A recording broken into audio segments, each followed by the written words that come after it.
Hello, my name is Justin Campbell. Today I'll be talking about the use of data management for medical simulation as it relates to combat casualty care.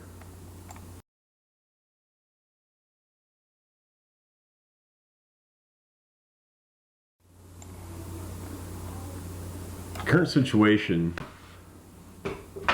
originates in 2018's publication of Department of Defense Instruction 1322.24 regarding medical readiness training for the U.S. Department of Defense.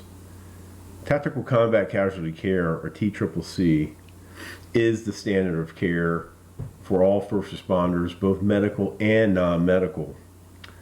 There's 3 levels of proficiency in TCCC. The first is for all service members. That's right, all enlisted service members in the Department of Defense are required to receive training in tactical combat casualty care. The intermediate level is combat lifesaver, which is reserved for people who have more elevated skill sets who can augment medical providers such as medics and corpsmen. And then lastly, most recently, combat medic level proficiency or medical provider proficiency for tactical combat casualty care.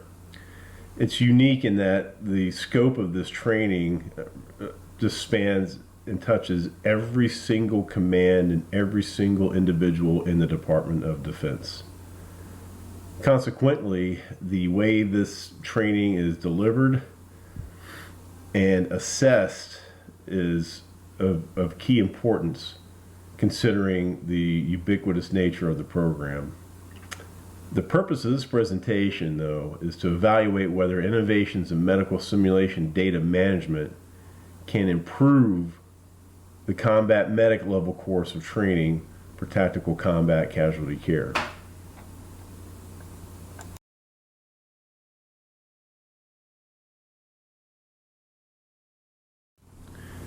Before going further, I would like to delve into the background of TCCC training in the DoD.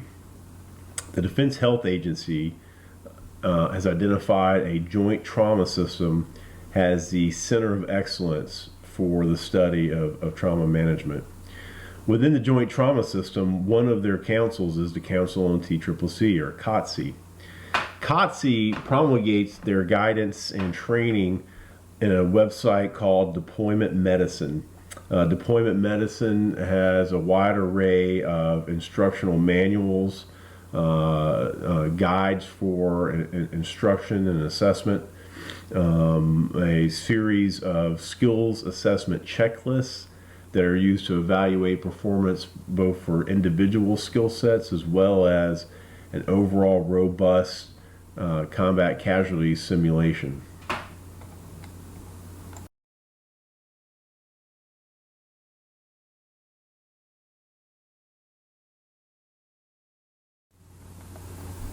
The skills assessment checklist developed for combat medics is the focus of our discussion today.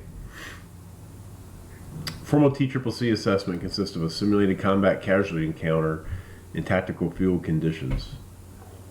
Care under fire and tactical field care are the initial actions required to provide the best chances for applying the March-Pause algorithm. The March algorithm consists of M for massive hemorrhage, A for airway, R for respiration, C for circulation, and H for hypothermia and head injury. The pause algorithm consists of P for pain, A for antibiotics, W is an additional wounds, and S for splinting. Casualties are simulated via simulated patients wearing moulage injury patterns, task trainers, mannequins, low or high fidelity, hybrid simulation patients with task trainers. The task trainers and mannequins are essential for assessing march techniques not compatible with live simulated patients, such as nasopharyngeal airway, cricothyroidotomy, or needecompression of the chest.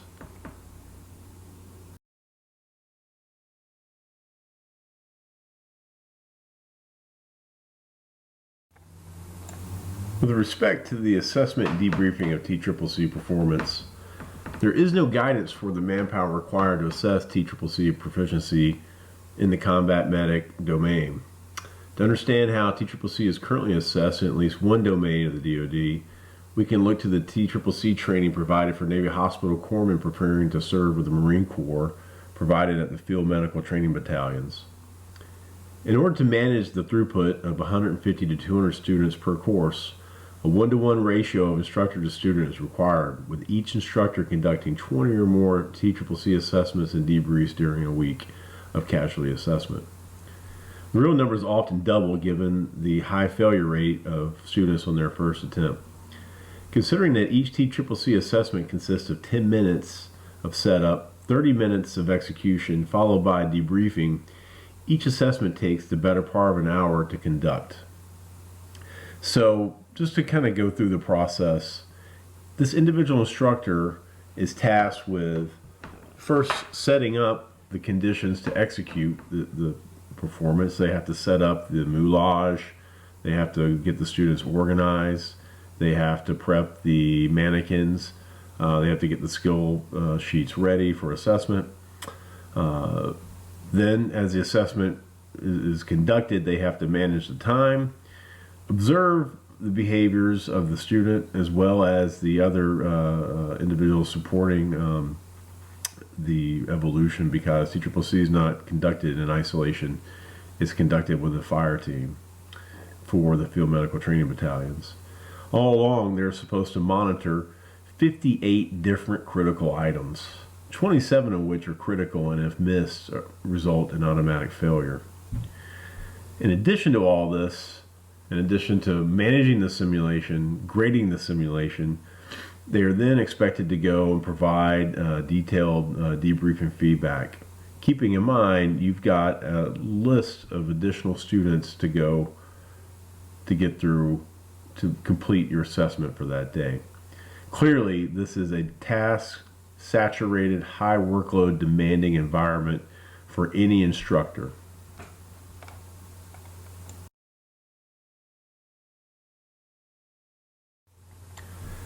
As discussed previously, TCCC instructors are task saturated. They have an extremely high mental workload involved in managing not only the performance of the simulation, but also trying to evaluate 58 different behaviors. And in doing so, provide grading and then debriefing feedback. It's a fairly safe assumption that the workload is suboptimal in terms of the instructor's ability to provide both reliable, valid assessment grading as well as quality debriefing feedback to the student at the conclusion. Some of the reasons for this are just the very nature of cognition. Humans are limited to 7 plus or minus 2 pieces of information in working memory at any one given time. Furthermore, their attention can be easily saturated with multiple things happening in an environment, such as what is to be expected in a tactical combat casualty care scenario, in which there are loud bangs, simulated gunfire, multiple students in a fire team converging on a site. It really can be a chaotic environment which pushes the limits of human cognitive ability.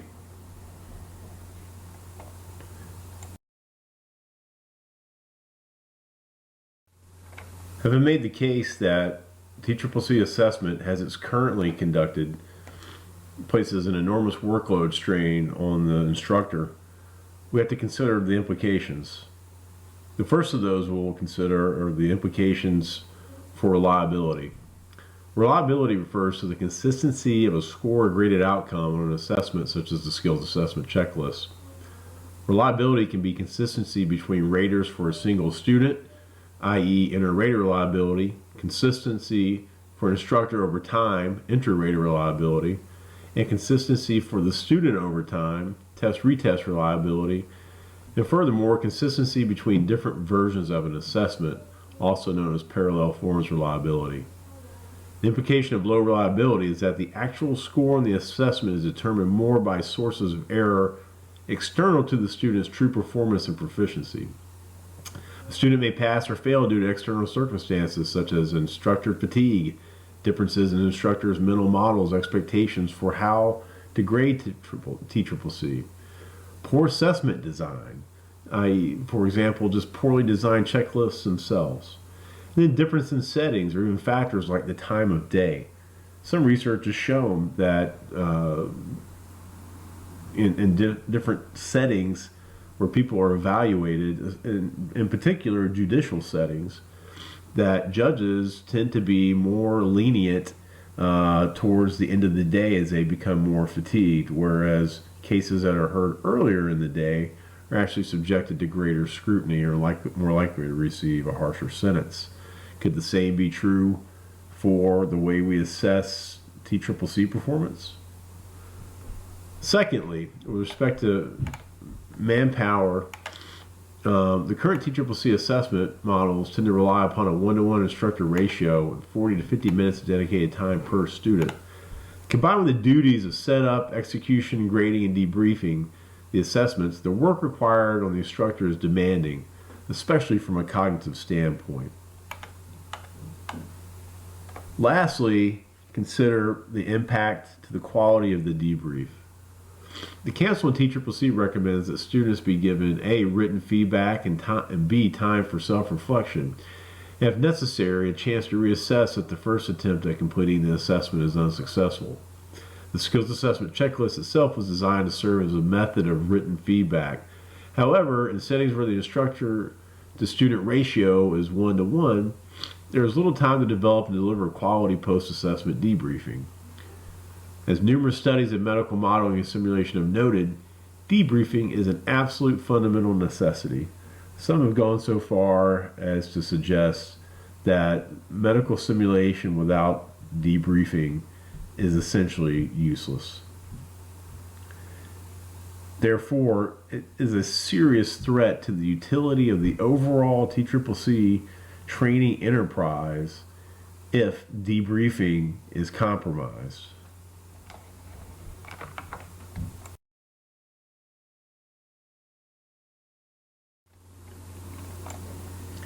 If the current method of conducting TCCC assessments, which relies upon real-time, one-on-one instructors evaluating students, managing the simulation, and providing debriefing all in a very fairly austere, pen and paper driven way, what examples do we have of how data management can be improved upon for tactical combat casualty care? Currently, there's very little literature specific to tactical combat casualty care as it exists today. In fact, there's no manuals describing the reliability, validity, or detailed instructions for how to conduct the assessments provided for the current repertoire of skill assessment checklists. However, Heeman et al. 2007 provide an example of the utilization of audio-visual recording to improve upon TCCC type skills assessment. The use of audio-visual recordings provided a chance to evaluate inter and inter-rater reliability. Students were provided with quality debriefing recordings of their performance. However, this required a hardware-intensive simulation center to be conducted. Next, we'll go into some more details about that assessment and that study.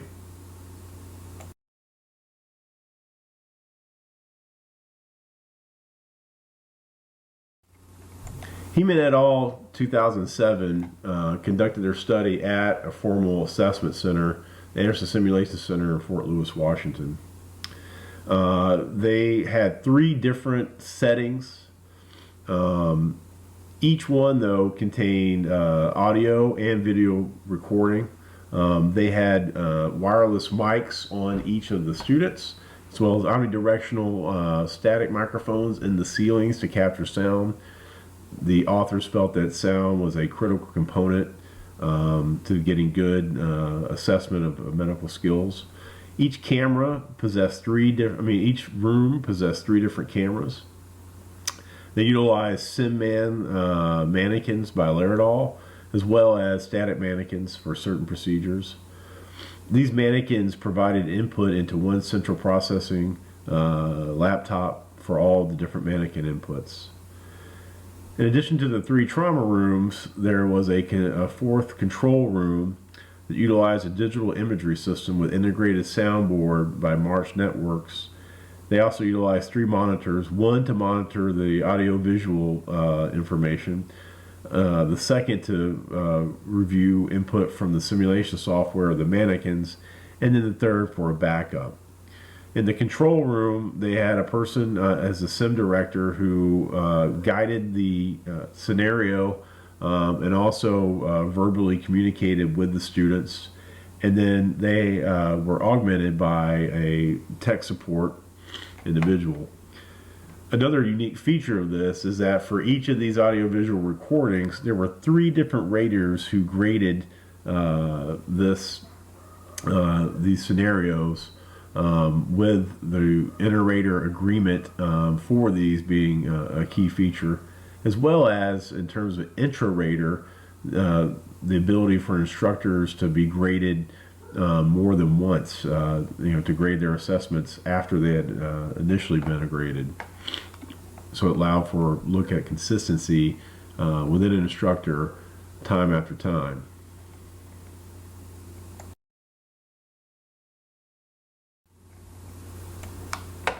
While the Heeman et al. 2007 study showed us that we could begin to evaluate the reliability of these assessments and improve upon it with audio-visual recordings, as well as support additional debriefing, the system used in 2007 is a far cry from the current state of medical simulation data management. Currently, the trend is moving away from comprehensive hardware-based systems. In these type of enterprise systems, you had to purchase the server, the camera systems, the audio systems, the data management system, all had to be integrated together. Today, that is challenging for a number of reasons, the least of which is the government regulations required for integration of that much different hardware. Each piece of that system would have to be evaluated based upon DoD guidelines.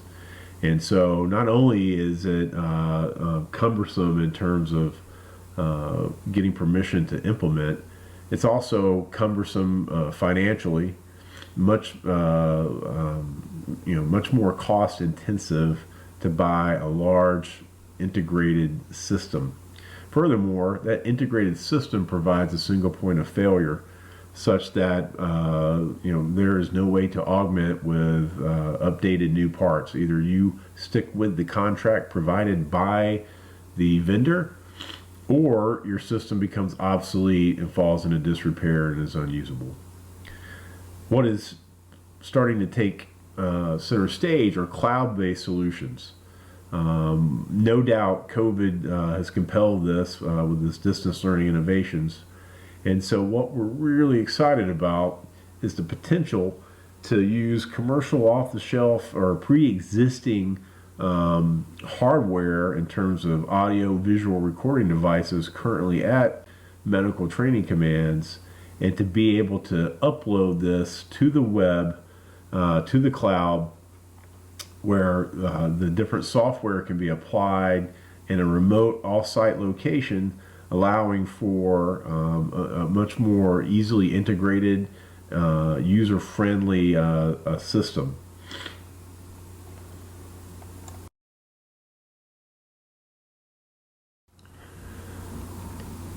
A paper evaluating the commercial off-the-shelf technology acquisition conducted by Spaywar System Center Pacific, which is now NavWar, in 2000, provides a good overview of kind of where we're at right now in terms of looking at the application of these emerging medical simulation data management systems to manage the DoD TCCC assessment enterprise.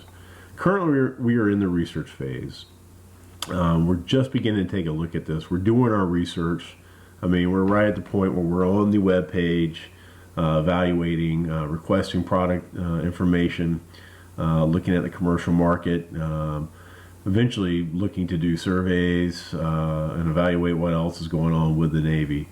But we think we have a couple a good candidate systems to begin to look at. So really it's time to move on.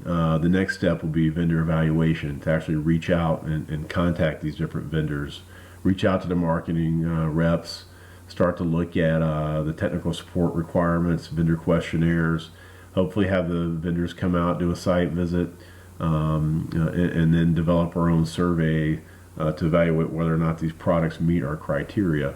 And the criteria we're really looking for is a system that's going to increase the reliability of these assessments, a system that is going to decrease the instructor workload and drain upon individual instructors, and better spread that cognitive demand more evenly across different aspects of a training command, or different personnel across a training command.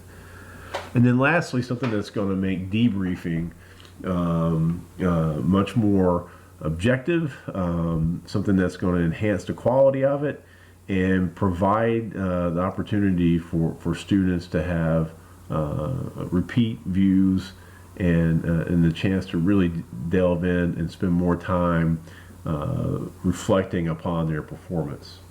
So those are the top 3 criteria that we're going to begin to apply. In addition to that, cost is a key factor, but the ability to integrate into the existing architecture with minimal requirements for vendor approval from the DoD, specifically the ability to take advantage of pre-existing hardware. For example, Field Medical Training Battalion West has a suite of iOS operating system tablets. Cell phones are not too hard to acquire.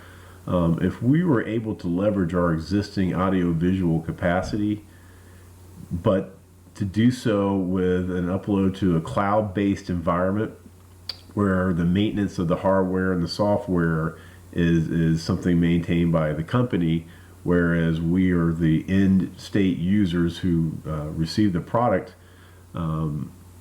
it's a key consideration for a command of our size.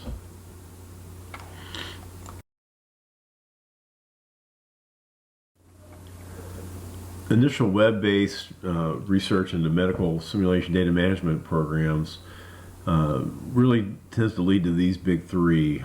Sim Capture by Laerdal, Distance Sim by EMS, and Learning Space by CAE.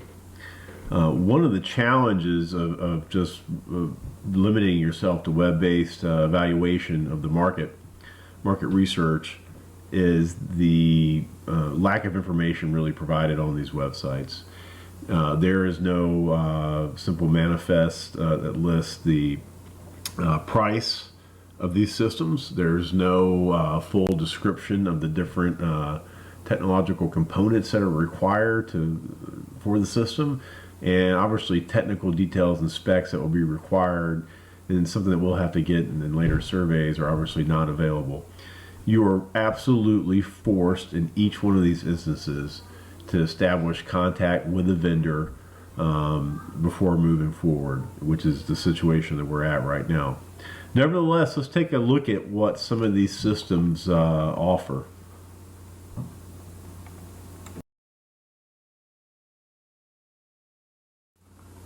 Sim Capture by Laerdal has 3 main product lines, the first of which is Sim Capture for Skills, followed by their intermediate system, the Pro, and then lastly the Enterprise system.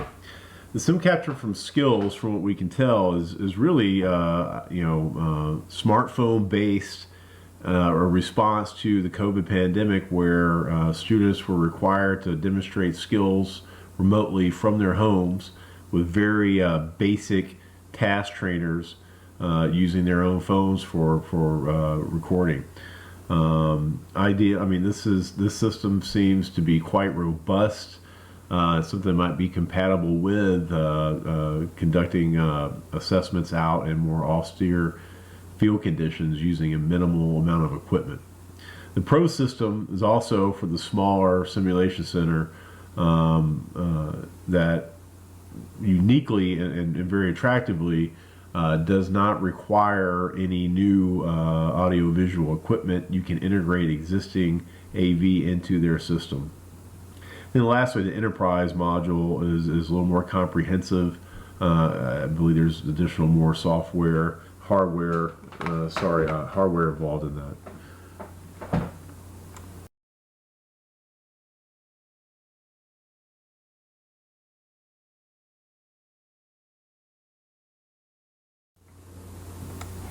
Sticking with Sim Capture by Laerdal, one of the things that really grabbed my attention with them was this idea that any iOS mobile phone or tablet can be used to capture the data. We can connect up to 4 different mobile devices, as well as capture information from simulator mannequin equipment itself.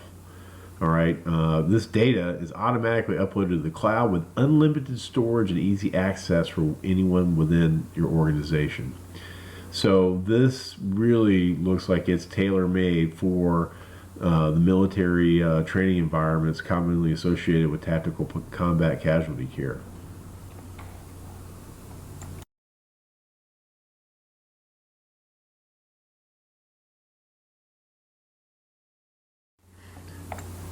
Distance Sim is a product developed by EMS. It has many of the same features as the others. It looks particularly oriented towards distance applications as a result of COVID. The workflow described at the bottom of the slide kind of gives you a good idea of how this could be utilized in a field medical training environment. So what we have here is the instructors, not necessarily the instructors themselves in the field, but an academic cadre can develop a series of gold standard scenarios that are uploaded to this software package from a different location, from back at the command post. Different instructors in the field can be set up with different students purely for the purposes of running the simulation. That is, those instructors in the field are purely focused on managing the simulation itself. They're not worried about grading it. They're there to make sure the audio-visual capture is set up correctly and that the students are able to get through the simulation with higher fidelity. Meanwhile, back at the schoolhouse, they're able to observe and grade this assessment either real time or record it and grade it when time allows for them to get to it in an optimal period of time and workflow. So furthermore, the students themselves are able to get feedback from the simulation and interact potentially with the schoolhouse if there's any issues or challenges. On top of that, you're able to record this session. The instructors at the field house, at the command post, are able to grade it, evaluate it, do it in an environment where their focus is purely on grading, whereas those in the field's focus is purely on execution of the simulation. The students are able to then, at the end of their assessment, also have an opportunity to either be debriefed then, or they can be debriefed with their audio-visual recording later. But these also have the capacity for self-reflective assessments, pre and post assessments, to be delivered on the audio device, on the audio-visual recording device, smartphone or tablet, in addition to your more standard debrief, reviewing the sequence of actions. So a lot of versatility, a lot of options there. It disaggregates the TCCC simulation so that one person is not responsible for the setup, execution, grading, and debriefing. It spreads the workload, and it allows people to focus on different aspects of the assessment, of the TCCC assessment, And ultimately, the student is the beneficiary with more reliable, valid feedback, and also feedback that's in a very objective, standardized format that optimizes the value of the debriefing.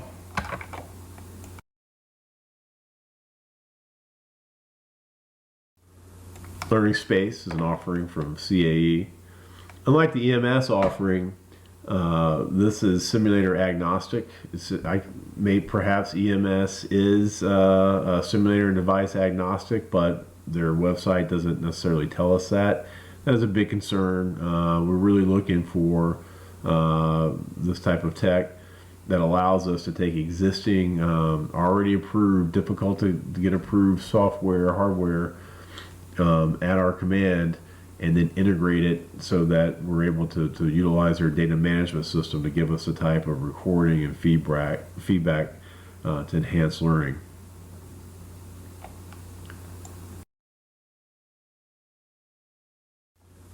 Continuing on with CAE's Learning Space, the reason I put the screenshot up here is it kind of shows you what you're looking at, from your tablet, from your smartphone, from your computer.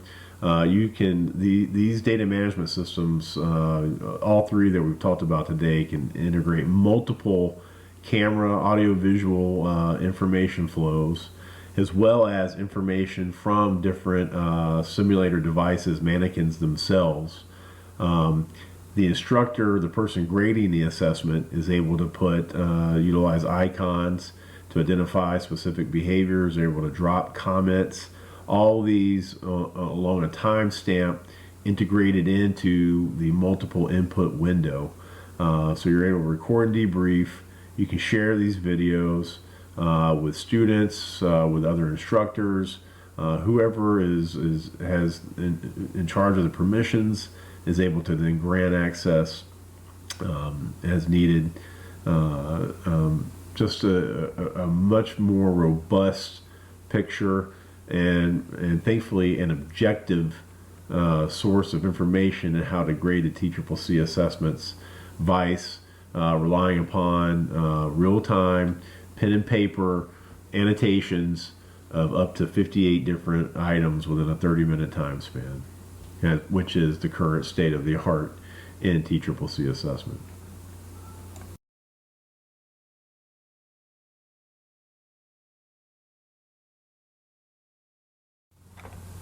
Now that we get some idea of what data management for medical simulation looks like, some of the key vendors, it's important to think about, before we fully move out and begin to contact the vendors, what will be some of the barriers to implementation.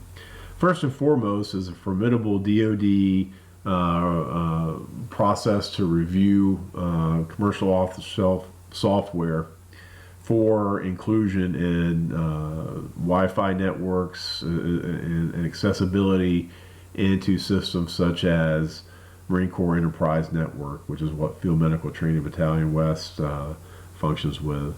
The ITPRESS approval process is required for COTS software integration that is $50,000 or less. Any of these vendors that we've discussed would have to go through that approval process before we would be able to move forward with them. That would have to be done before any type of contract negotiation took place. Second, although the intent is to reduce the workload required to execute TCCC assessment, it comes at a potential price in terms of the need for more specialized manpower. While these systems might make it easier on the individual instructor in the field running the simulation, it may also require additional personnel to manage the system itself, as well as to support the grading and debriefing. And so it's not entirely clear whether or not we would have to add additional personnel. And obviously, any addition of personnel is a major cost driver and a major challenge, maybe even as hard or harder than the IT approval process. And lastly, you have to consider these systems. It's not a one-time capital purchase.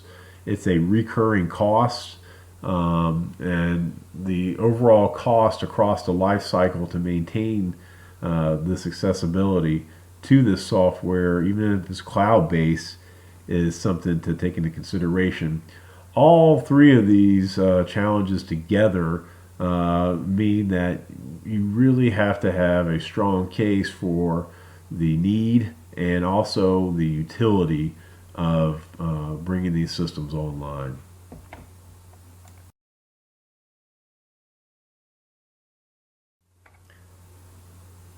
While the potential barriers to implementation of medical simulation data management systems are formidable, the overall scope of the challenge clearly seems to outweigh the potential costs and bureaucracy associated with acquiring these systems.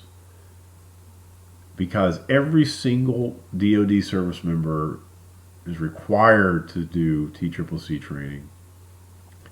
And the combat medics themselves, who are the focus of this discussion, in terms of the ones who deliver that training, the ability to assess proficiency both in all service members and those corpsmen and medics who are the trainers is paramount. Therefore, ensuring a reliable, valid assessment of those skills is a cornerstone to making the policy that emphasizes the necessity of TCCC across the DoD. It makes it absolutely critical. There is no better way to improve reliability than utilizing objective assessments that can be graded repeatedly over time, as well as by multiple raters, both of which stand to increase the reliability of assessment. Furthermore,